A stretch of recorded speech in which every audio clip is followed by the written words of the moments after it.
Jésus risque de te faire paix. Et la parole est... Et là, cette personne est différente. Ayez foi en...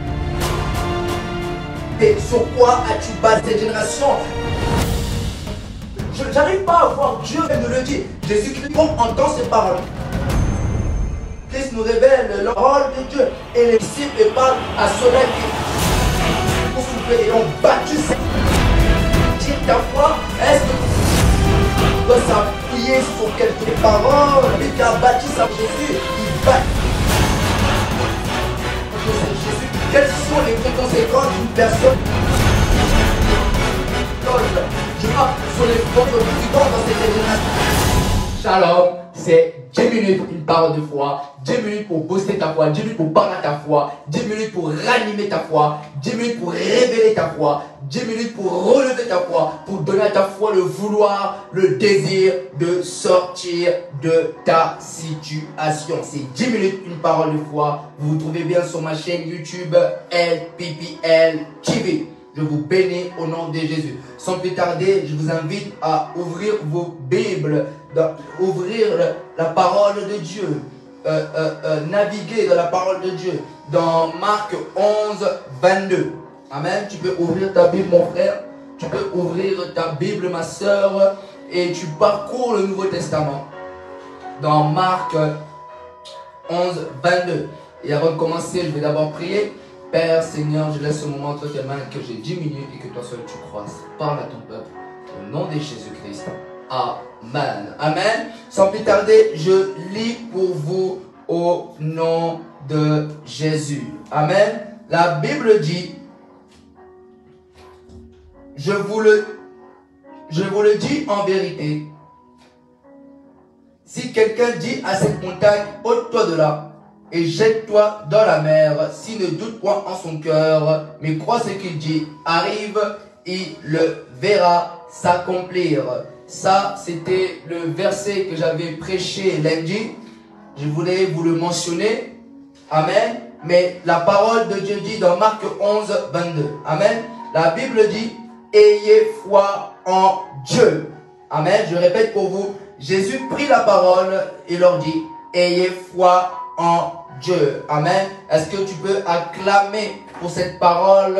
Ayez foi en Dieu. Et le thème de ce soir, le thème du jour est le support de la foi. Dis avec moi le support de la foi.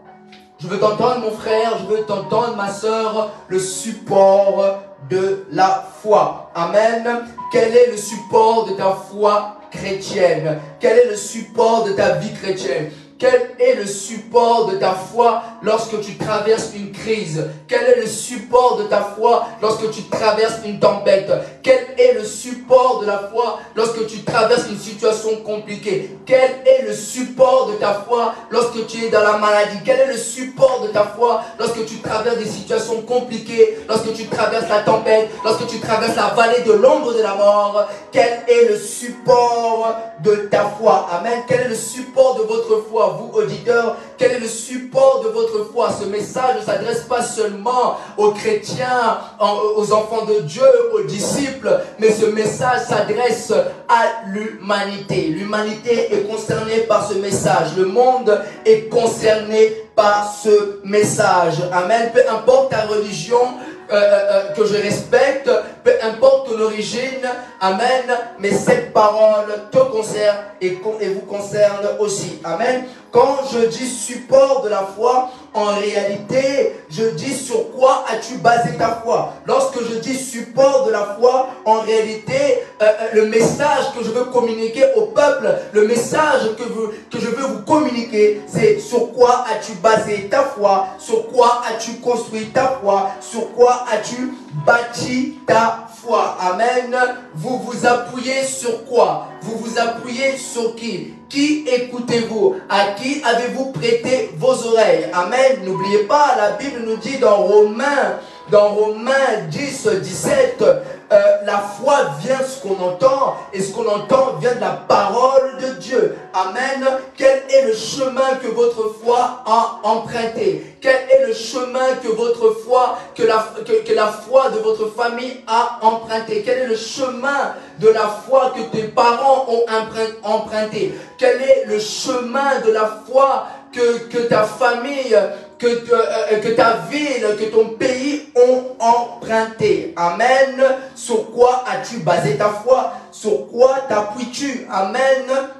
Et c'est pourquoi la Bible nous dit, dans Marc 11, 22, la Bible nous dit, ayez foi en Dieu. Amen. Ayez foi en Dieu. C'est Jésus-Christ nous-mêmes qui nous le dit. Amen. Jésus-Christ nous révèle, lorsqu'il nous dit dans cette parole, dans ce verset, Jésus nous révèle que notre foi doit avoir un fondement. Notre foi doit avoir un appui. Notre foi doit s'appuyer sur quelque chose. Je viens dire à une personne, je viens révéler à cette personne, je ne veux pas que tu puisses bâtir ta foi sur quelque chose qui pourrait te nuire demain. Je ne veux pas que tu puisses bâtir ta foi sur quelque chose qui peut t'emmener en enfer. Amen. Je ne veux pas que tu puisses bâtir ta foi sur les coutumes de famille. Je ne veux pas que tu puisses bâtir ta foi sur les fondements de tes ancêtres. Amen. Je ne veux pas que tu puisses bâtir ta foi sur quelque chose qui est éphémère. Je ne veux pas que tu puisses bâtir ta foi sur quelque chose qui risque de s'effondrer, sur quelque chose qui risque de te faire périr,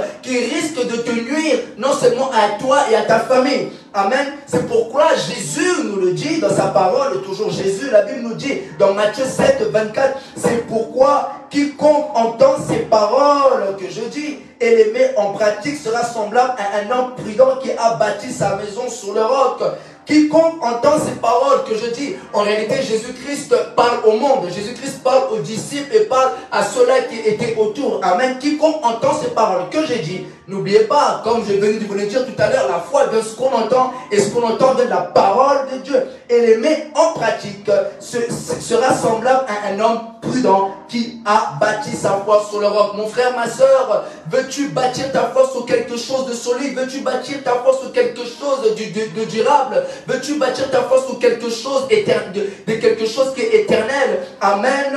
Veux-tu bâtir ta foi? Veux-tu être prudent dans cette génération? Veux-tu être mis à part cette personne qui a bâti sa foi en Dieu, cette personne qui a bâti sa foi en Jésus, celui qui a bâti sa foi en Dieu, celui qui a bâti sa foi en Jésus, il est prudent. C'est pourquoi Jésus-Christ nous a dit, celui qui m'a vu a vu le Père. Amen. Ne crois-tu pas que je suis dans le Père et que le Père est en moi? En réalité, celui qui a foi en Jésus, celui qui croit en Jésus, il bâtit sa foi en Dieu lui-même. Amen. Veux-tu être prudent dans cette génération? Veux-tu bâtir ta foi? Est-ce que ta foi est différente des autres? Ou est-ce que ta foi est comme tout le monde? As-tu une foi comme tout le monde? Ou est-ce que ta foi est différente des autres? Amen. Moi, ma foi est différente. J'ai bâti ma foi en Jésus. Ma foi est différente. J'ai construit ma foi en Jésus. Ma foi est différente. J'ai bâti, j'ai fondé ma foi en Jésus. Quelles sont les conséquences d'une personne qui bâtit sa foi en Jésus? Une personne qui a bâti, fondé sa foi en Jésus, la parole nous dit dans Jean 3,16, Jésus lui-même nous le dit. Jésus-Christ nous dit quoi? Car quiconque croit en lui ne périra point, mais aura la vie éternelle. Jésus nous révèle que celui qui croit en Jésus, celui qui croit en Jésus-Christ, il ne périra pas. Je viens annoncer au monde, à l'humanité, si vous avez foi en Jésus, vous ne périrez pas. Si tu as foi en Christ, tu ne périras pas. Jésus-Christ m'a donné cette réponse. Jésus donne cette réponse à l'homme. Venez à moi, je suis le chemin, la vérité et la vie. Nul vient qu'au Père que par lui. Personne ne peut atteindre Dieu sans passer par la porte qui est Jésus. Jésus a dit, je suis la porte des brebis. Quelles sont les conséquences d'une personne qui a bâti sa foi, comme la Bible le prénomme, comme la Bible l'annonce, sur le sable? Le sable représente le monde. Le sable peut représenter l'homme. Le sable peut représenter les coutumes de famille. Amen. La Bible nous dit, mais quiconque entend ces paroles que je dis et ne les met pas en pratique sera semblant à un homme insensé qui a bâti sa maison sur le sable. La pluie est tombée, les torrents sont venus, les vents ont soufflé et ont battu cette maison et elle est tombée et sa ruine a été grande. Si tu ne veux pas être battu dans ce monde, bâtis ta foi en Jésus. Si tu veux pas être battu dans les combats spirituels, bâtis ta foi en Jésus. Si tu veux pas être balayé par ce monde, bâtis ta foi en Jésus-Christ. Amen. Mais pourtant, pour ceux-là qui ont bâti leur foi sur le roc, la Bible nous révèle, la pluie est tombée, les torrents sont venus, les vents ont soufflé et se sont jetés contre cette maison. Elle n'est point tombée parce qu'elle était fondée sur le roc. Même si tu traverses la tempête, la vallée de l'ombre de la mort, tant que tu as bâti ta foi en Jésus, tu ne périras pas. Tant que tu as bâti ta foi en Christ, tu ne tomberas pas. Tant que tu as bâti ta foi en Jésus-Christ, Dieu ne t'abandonnera jamais parce que tu as bâti ta confiance sur un fondement solide, éternel. Tu as bâti un fondement solide qui te poursuit même après la mort. Amen. Amen. Jésus-Christ nous dit, ayez foi en Dieu. Sur quoi, à qui as-tu prêté tes oreilles? Amen. En réalité, lorsque Jésus nous-mêmes nous dit, ayez foi en Dieu, en réalité, Jésus-Christ nous communiquer, ayez foi en sa parole. Amen. C'est pourquoi la Bible nous dit dans Jean 1:1, au commencement était la parole était avec Dieu et la parole était Dieu. Amen. Tu ne peux pas croire en Dieu si tu ne crois pas d'abord en sa parole. Tu ne peux pas croire en Jésus si tu ne crois pas d'abord à sa parole. Dieu, je ne le vois pas, Dieu, je ne le sens pas, mais je vois sa parole qui est devant moi. Dieu, je n'arrive pas à voir Dieu, oui. Ok, il n'y a pas de souci, mais sa parole est devant moi. Sa parole me réconforte. Je ne sens pas peut-être la présence de Dieu, mais sa parole me réconforte. Sa parole est près de moi. Amen. Tu ne peux pas croire en Dieu. Oui, tout le monde dit, moi j'ai la foi, je crois en Dieu. Ah bon, tu crois en Dieu? Et est-ce que tu crois à sa parole? Si tu ne crois pas en sa parole, tu ne crois pas en Dieu. Si tu ne crois pas en sa parole, tu ne peux pas croire en Dieu. Amen. Et je viens annoncer une personne malade. Dieu n'est pas obligé de te toucher par sa main pour te guérir. Dieu a plusieurs moyens pour te guérir.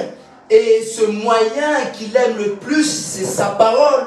C'est pourquoi Psaume 107, 20 nous dit, il envoya sa parole et sa parole les guérit. Dieu peut te guérir seulement par sa parole qui t'envoie. Dieu peut seulement te guérir par la parole qu'il envoie dans ton âme. Amen. Comment je pourrais dire, ne limite pas Dieu dans la manière de guérison, dans la manière de te guérir. Dieu te guérit dans sa parole. Amen. C'était 10 minutes, une parole de foi, 10 minutes qui ont boosté ta foi. Je vous bénis au nom de Jésus-Christ. Amen.